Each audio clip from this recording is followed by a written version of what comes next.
It's annoying how I can know something, but if I don't show that I know it in action, people assume I don't know it, which is what happened this weekend.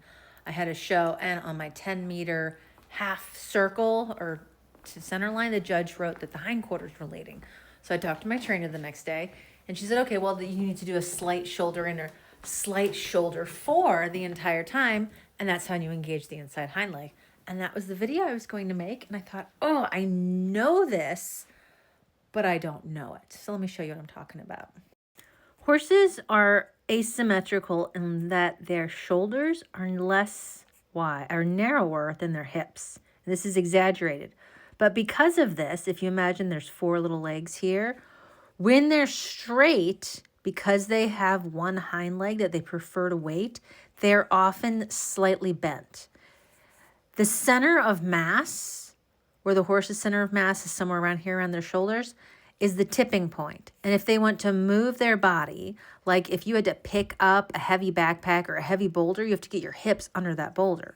So if they prefer their left hind leg to carry weight, their left hind leg will step under their center of mass. So if this is their body, their little guitar body. So they'll always be slightly left bended if they prefer that leg. If they prefer the other leg, they will always be right bended, just slightly. It's so imperceptible, we don't even think about it. And because they're like a table, they have 4 legs, one leg can be very weak and they can still stay upright. They're not like us where we just can't afford that much asymmetry. So when I was coming down in my test and we did shoulder in from S to V, and then you have to do a 10-meter half circle and then go down center line. So this is a left bended horse in my little cutout, but we want that slightly because the horse is 4 legs and their shoulders aren't as wide as their hindquarters. So we want that slightly, which means that they're always going to be weighting that inside hind leg, that left hind leg. So when I did my half turn and she said the hindquarters were leading, he wasn't stepping under his center of mass, right? He was going sideways. And you can do this yourself. I have a video up on YouTube. If you stand up and just kind of fall and crab walk, you're not weighting the legs. If you actually put your leg under you and hold it, you're squatting.